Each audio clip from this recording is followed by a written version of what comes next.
Stupidest design ever. Stupidest design ever.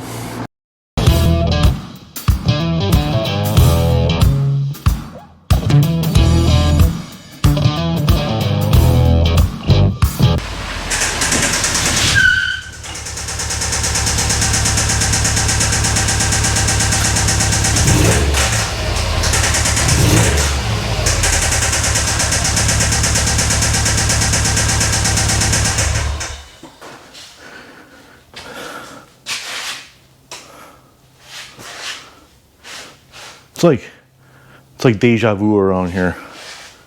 I don't even know. Welcome back, YouTube peoples. Nope. I know what you're thinking, and no, this isn't the same Subaru as the other videos, even though it looks identical and stuff. But nope, I assure you this is a different Subaru. This is a STI, sexually transmitted infection car. I know barely more than what you guys know right now about this car. You heard a knock? That's what I know. I picked it up in the dark, so this is like basically first time I'm seeing it right now. Like, yeah, you guys. It looks black.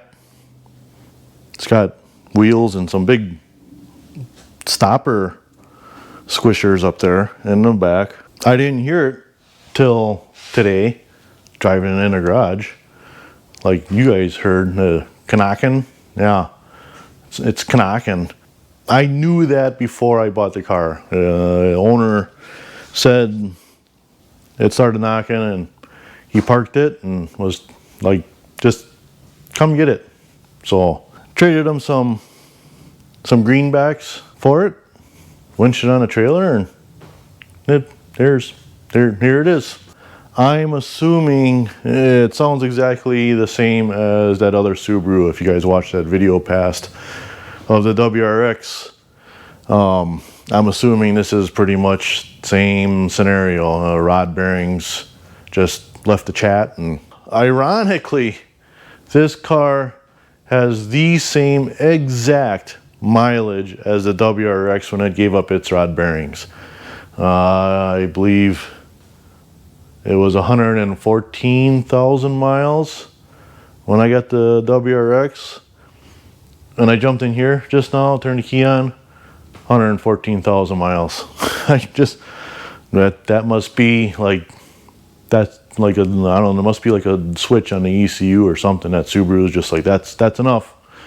Time for you to come buy a new car or something. Plans with this car, because this is the sexually transmitted infection car, it's supposed to be better ish than the works car, the worthless rebuilt X. They have bigger stoppers, they have bigger go fast stuff, transmission's got an extra gear, and ironically, even having an extra gear, these transmissions are supposed to be way better than the WRX transmissions. I don't know, I haven't had a single problem with the WRX transmission, but well, I don't know, just, you know, it's better, I guess. This is 2 years older. This is a 08, the WRX is a 10. That really doesn't mean anything to me. It's the same chassis. This is a wide body, so it's got bigger bumps, wider meats, so you can, you know, spend more on tires when they wear out. Oh yeah, the plan for this car. Same plan, I guess, as the works was. Gonna do the typical Subaru service where pull the engine out and rebuild it. Unlike the works, this one did not come with a short block to put back in it. I'm hoping the crank is okay and I'm able to just polish it out, get a new set of rod bearings, put them in, plastic gauge them, see if they're on, and if they are, I'm just gonna send it, because why not? I don't know. Why don't we all just take a look around at this thing?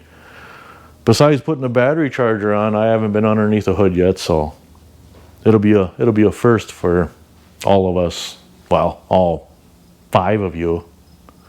By the way, speaking of that, please subscribe and like and other things. I don't know what you can all do, and there's buttons all over you can click, and stuff is good. Doesn't cost you anything. It's free. Just click, and yeah, it really helps me out. I'd appreciate it. If you don't like my videos, well, yeah, then don't, just quit right now and go on to the next one. Go watch other stuff, zip ties and vice grips and farm videos. Okay, let's come on, let's go take a look. We'll just get right to the engine bay here. I think there's a, wow, where is it? Oh, there it is. They hide it underneath the dash. Yeah, like I said, the only thing I've been underneath here for is to charge the battery, because that was stone dead when I brought it in. It's a 2018 battery, and it came back. It started the car, but so yeah, I don't know. Here it is. AC's disconnected. Pump still turns. Doesn't sound bad. That must be a performance mod.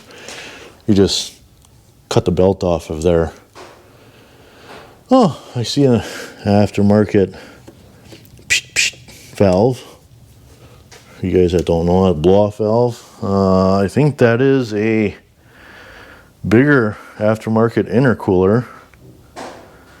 What else is on here? Oh yes, or the previous owner said something about a 2011 turbo line here off of a 2011 STI. Oh yeah, right there.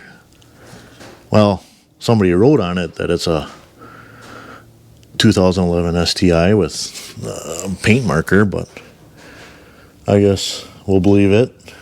It's got some kind of cold air, well, hot air, because it's just sitting here in the engine bay. K&N filter that's filled with dirt and collapsing on itself. A cube intake. Silicone coupler here, stuck onto a factory plastic tube that goes under the intake. I know, my clothes. Yep, this is, yeah. Just ignore it. Supposedly, this is supposed to be a 2011 block as well. Why is there already a 2011 block in here? Or why is there a 2011 block here and it's already junk? Rod bearings knocking. I personally blame the size of the rod bearings. They are narrow. Well, do I got one? Here's a rod out of a EJ25. This is the one that was bad in the WRX. I personally blame how narrow these rods are. I mean, it's not terribly narrow, but for being a turbo engine, a boosted engine, I personally believe, and I'm not saying this is it, I'm not saying I'm correct, I'm not saying I'm smarter than anybody else, and there is no other cause. I'm just saying I personally believe that these rod bearings, rods or rod journals, are too narrow, too small to support the cylinder pressures these motors make. These are turbo engines, naturally aspirated. They don't have as high a cylinder pressures. Being boosted with a turbo, and because it's a 2.5, that piston is actually quite large. Here is the piston. I mean, that's at least 8 inches across. I mean, that's, yeah, not a very big skirt, which is that doesn't matter a whole lot. But the rod bearings, actually you can see the rod bearings in this one. This is another one out of that other WRX motor. Well, I think you can see. Lights on? Oh, turn all the lights on. There, I got more light on the subject. You can see the copper in here. This rod bearing is toast. I mean, it hasn't gone past the copper where it totally spun and it's all completely junk, but when you can see the copper in a bearing like that, hopefully that camera's picking that up, those rod bearings are shot. If you lug these motors, especially, like you're down below 3,000 RPM and stuff, the oil pressure isn't there. These rod bearings, I mean, I gotta measure one of these. Rod bearings here, 0.610 is how wide the surface area of that rod bearing is. That is very small. This is a piston and rod out of a normally aspirated Chevy 350.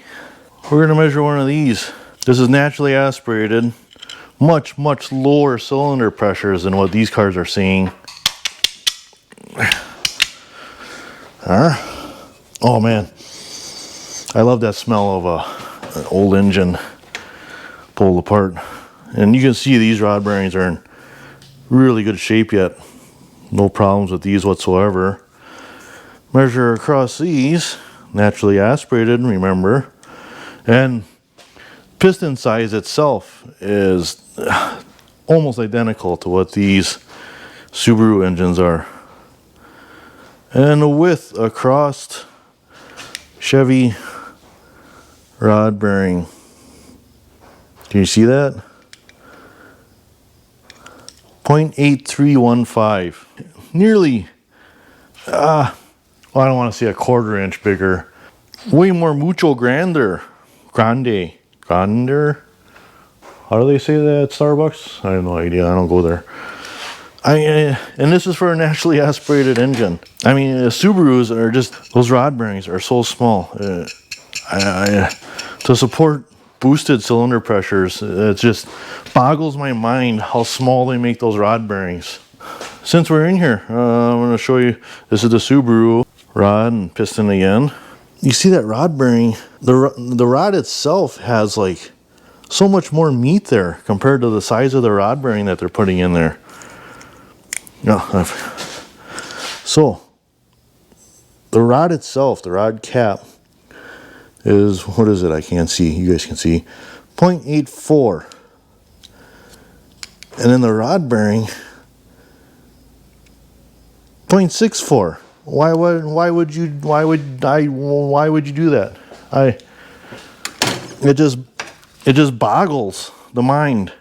They engineer these cars to fail. So anyhow, enough babbling about rod bearings. That is my belief of why every single one of these 2.5s fail. So many people, you see it. If you go on the internet, you talk anything about Subarus and the STIs, WRXs, everybody goes to the 2.0 block. I have not been in one of those. I don't know if they have bigger rod bearings, that's why those have less problems with it. Or because it's a 2.0, I'm wondering if the piston itself is a bit smaller. So the cylinder pressures, the face pressure of that piston isn't as high as a 2.5. And maybe that's why the rod bearing can take those pressures of reduced pressures of the 2.0. I don't know. I can't say. I'm just saying what I see when I tear these apart, what I feel is the reason every one of these 2.5s, if you drive them long enough, the rod bearings are going to go out. It's like walking outside in the rain and getting wet. It's going to happen. It's full of antifreeze, so the head gaskets haven't gone out in this car. Let's see what's in here. Oh yeah, oil. Yeah, actually it's pretty clean. Yep, just oil. Well, mostly oil. No antifreeze in there. Otherwise, nothing else jumps out at me here. Brake fluid is up and clean. Brakes obviously work. Well, it's later, another day. I'm gonna start pulling this apart. I got room in the back shop here, so once I get this out, I can push this car in the back like I did with the other stupid Roo, and yeah, we'll get this motor tore down. Probably not today. I'll probably just get it out today because it is already noon. It's a Saturday, you know, it's this day off. Just gonna try and get it out today and get it on the stand, wherever that is. I'll have to look. First things first here, I'm gonna get it up on the lift a little bit, get some pails underneath so I can drain antifreeze and oil and stuff. Yeah, just antifreeze and oil. But whenever I'm working on a lift, I always drop the lift down on the locks. We are just sitting on a little rubber seal in those cylinders, all this weight of this car. So you let that down on the locks, take that pressure off those seals, and save on those a little bit, preserve them. I always keep clean buckets around for stuff like this. I try to antifreeze. I mean, there's not a lot of dollars, but the antifreeze and everything is good. I try to save on it because we can use it again. Metal skiddy plate underneath here. All right. Oh gosh. There's a huge plate. EcoGuard oil filter. Huh. Maybe that's why she's got bad rod bearings. Cheap out on your oil filters, and then all of a sudden you got $6,000 in repair bills. Tie rods seem tight. Ball joints are tight. I don't know if this clutch is the pull type or the push type. They have two different styles in Subaru. One of them, the clutch fork pushes, and another style it pulls. The one that pulls is junk. I hate that. Oh yeah, she's missing a bolt there. Bell housing bolt missing. That one can't get to. I'm shocked they got these ones on the bottom on. These are tougher to get to. Oh, it's rubbing on the inside of this wheel. That's weird. Wow. Oh, that's not that big of a chunk of meat. Quit your whining. Oh, nice. There's only one bolt in the starter. Because I guess, you know, the easy one on the top, we won't put that one in. Motor mount bolts aren't as tight as the bell housing bolts, that's for sure. And they are missing the washer. There's supposed to be a washer in between these motor mount nuts and the subframe. Pretty sure I got everything I need to get underneath here. Lower bell housing bolts, two motor mount bolts, drain fluids. Bottom bolts off the exhaust aren't even there because they couldn't get them on apparently, so that don't have to worry about that. I gotta try to show you guys some things. Way up in there, right? I'm sorry for shadows and stuff right there. That was a nut that's missing because, well, it's hard to get to off the exhaust. One of the bell housing bolts right up in here is missing. Go on this side, you can see the starter just laying there. That had just this one lower bolt in it. Oh, it's just loose. And what was the other thing? Every one of the bell housings is just stupid. Their bell housing bolts was just stupid tight. Could not believe it. Antifreeze is almost done dripping here. I'm gonna tighten that back up, and then I'm gonna take off this lower hose, and there's gonna be more in there, so they come pouring out. Well, I was here. So we got clamp on. This clamp is just hanging out here. They must have, like, I don't know, didn't see it, and they put a POS worm clamp on there. That's nice. EcoGuard oil filter. That's probably, I mean, I can't say that's the reason for the rod bearings going out, but here again, I mean, if you're gonna try to have a nicer car, spend some money on the maintenance. Don't cheap out on oil filters. Add extra couple dollars for an oil filter. Can cost you thousands in repairs, if you can even repair it. It might cost you, like this guy, the whole car. He couldn't afford to repair it, so he had to sell it. So yeah, don't cheap out on your maintenance. I'm going to drain the oil here in a second as soon as I put that plug in, and we're going to see what kind of metal is coming out of here.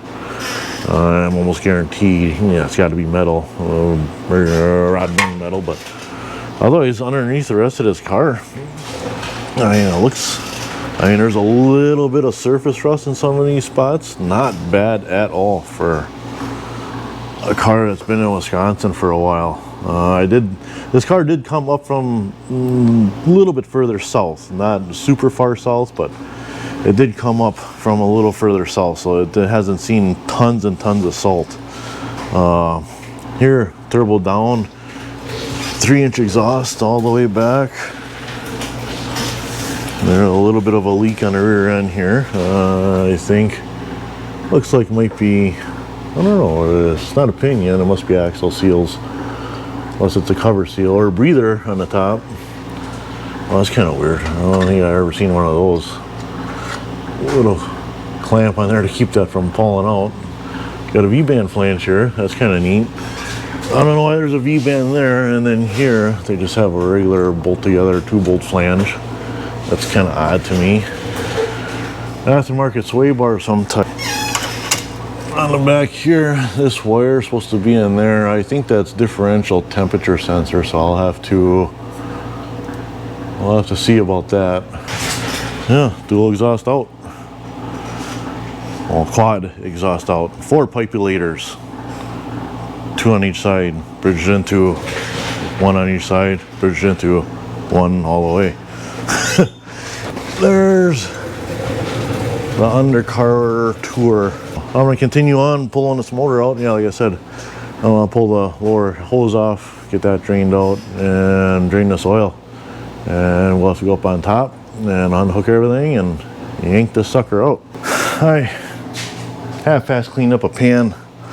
See what comes out for this oil. What did you say? Release the schmoo. Oh, she black. She black. Not too bad. There's no magnet on the plug, but the way this pan is shaped, the plug is kind of on the side. If any metal's right on the bottom, I don't think it's going to come out anyhow. There is a bypass valve down on the bottom of the oil filter. She ain't as bad as a Fram. Nobody out there. All the videos, all the proof in the world out there, there shouldn't be a single person out there running a Fram filter. Showing you how bad a Fram filter is and you're still running it, there ain't much hope for you. Try to remember to keep this motor upright until we get this pan off. Basically nothing in there. There's like one little thing there. Little chunk of something. Where'd it go? Right there. And just a couple more small little fragments of stuff. I mean, hardly anything in that oil. But there again, like I said, everything sits on the bottom of the pan. The drain plug is actually on the side of the bottom of the pan. So there's like that much that sits below that drain plug of oil.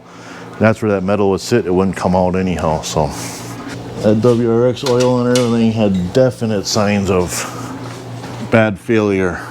This one, not so much so far. Here's another one. You look at the color of the calipers, especially like this right hand here, this STI, the white. If they track day these cars, if they brake heavy and they're pounding on these cars doing track days, this will all turn kind of brown from heat. So if that's bright white and the calipers, the paint on the calipers look nice, you know they weren't pounding heavy on the brakes, they weren't track daying the car. But that doesn't mean they weren't drag racing the crap out of it and stoplight racing and doing 9,000 RPM launches and stuff like that. Coming down! You know, that's something you don't see a lot of anymore. I like that, having shocks on the hood. With the hood props and everything in the modern cars. It's nice seeing those hood populators.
That bolt, those bolts, I guess you don't put bolts in for the bottom of the air conditioner either.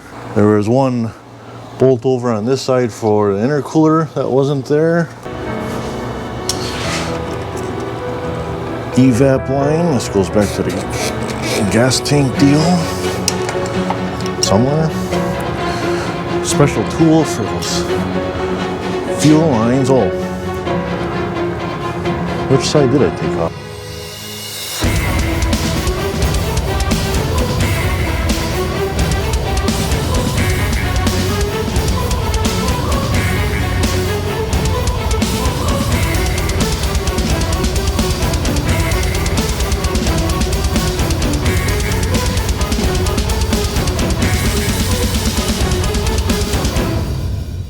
This sure does look like a pull style clutch.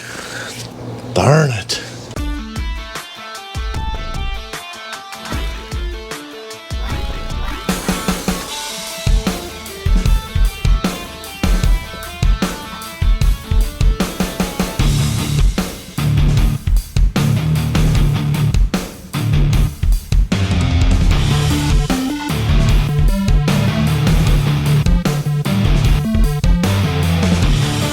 I just noticed that this low pressure AC line is like damn near rubbed through in a couple of spots here. I don't even know, nothing even sits back there. That intercooler is way up here. It's, I don't know what sits on there. And actually right there in the middle, yeah, there. I just poked a hole in it. So yeah, AC will not work with that line.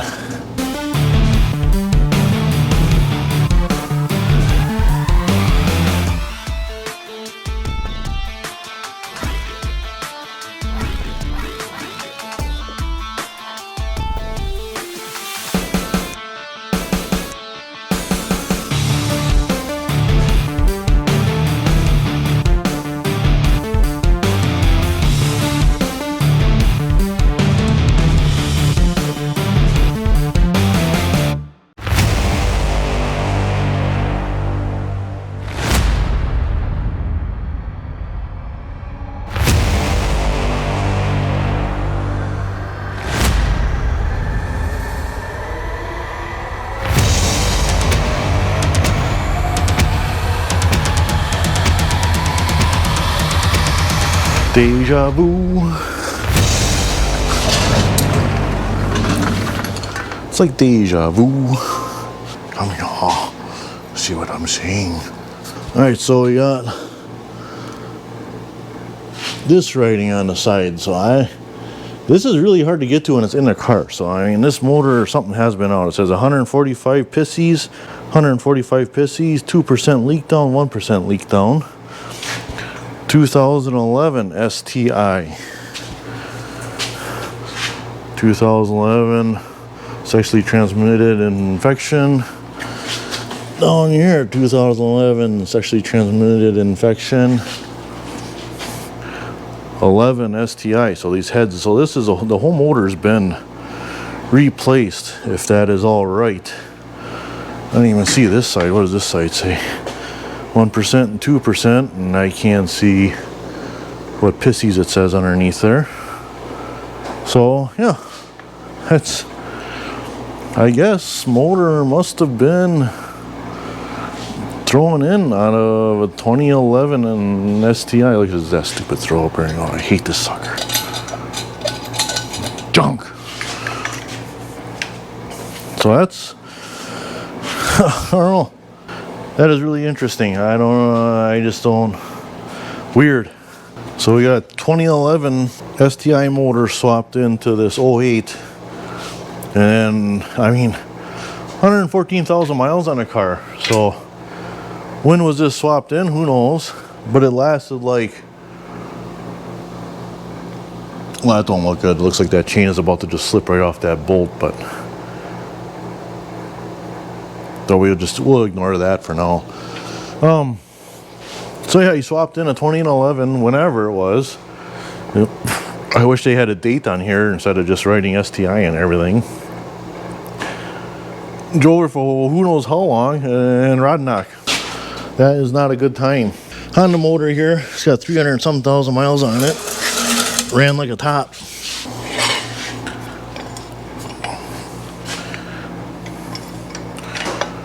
Oh yeah, it's clutch annoying. Yeah, we gotta get that clutch off. Wow, one thing after another.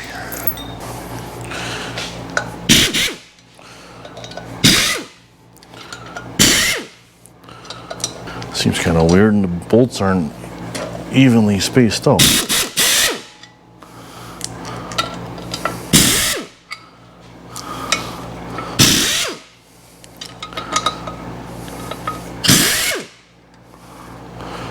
Well, that's the wrong bolt in there. Oh, there's two wrong bolts. No, there's three. How many wrong? What the hell?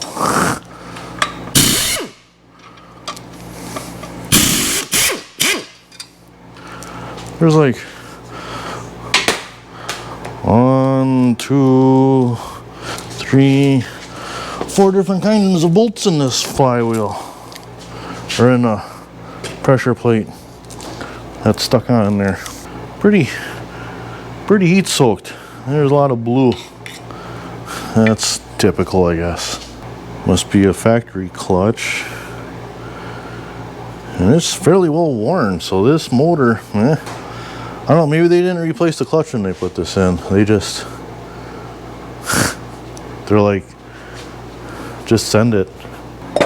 Oh, says 2011 STI underneath the flywheel. Another thing that's weird is this turbo is sitting loose on here. And that, oh, there's a missing bolt. What number is that? More missing bolts. Yeah. The hole for the alignment dowel is just hammered. They must have had a tough time getting that together. Let's get this on a stand before it falls down.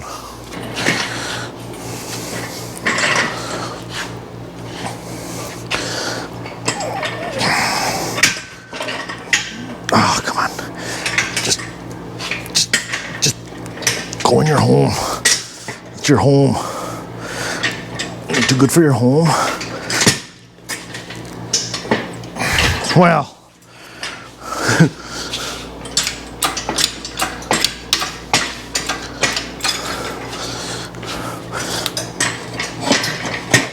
there we go.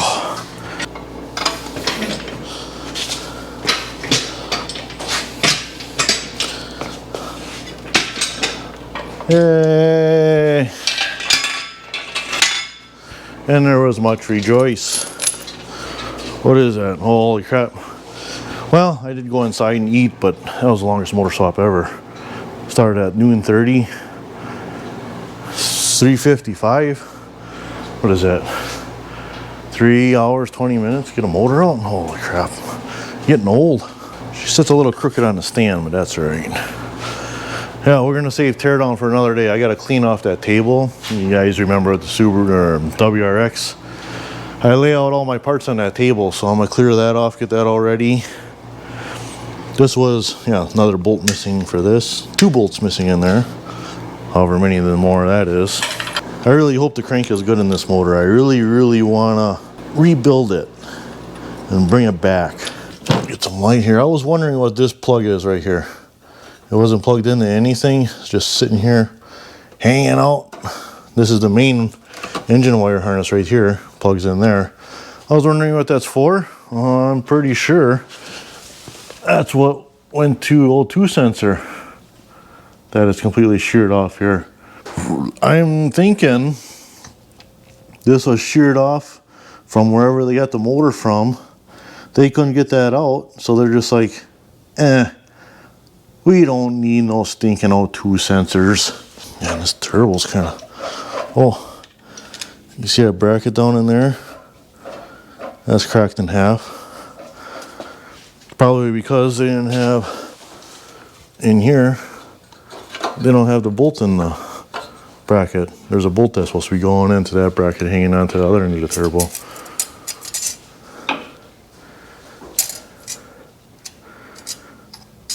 Turbo's not leaking any oil. Oh, it spins nice and freely. You know, I bet you, because that WRX, this turbo is almost seized completely up. It was super hard to turn. because there was a bunch of metal pumped into it from that rod bearing. This one spins absolutely freely. There's no oil in this housing whatsoever. I am hoping that this motor is salvageable. It seems, so far, everything that I see, it's in way better condition than that WRX motor was, which is actually underneath the bench right there yet, the old one. So,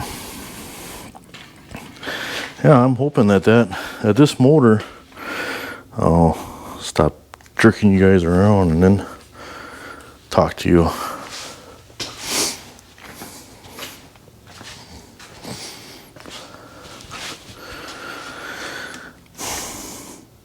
Everything I'm seeing about this motor leads me to believe it is in much better condition than that WRX motor was in. It didn't knock as loud. I mean, it was there. You guys heard it, hopefully, on the camera. But it wasn't as loud. Oil drained it out. There was hardly anything in the pan, although, like I said, the oil pan on the motor itself is going to hold everything in that little space on the bottom. Turbo is not blowing oil. It spins freely. I mean, it just seems like, I'm assuming this does have the same problem as a WRX, a spun rod bearing. I mean, I'm betting everything on it, almost. But I don't think it is nearly as bad as that WRX motor. So I'm hoping there's still a little bit of bearing left in that rod, that one that's making noise. And the crank will be okay.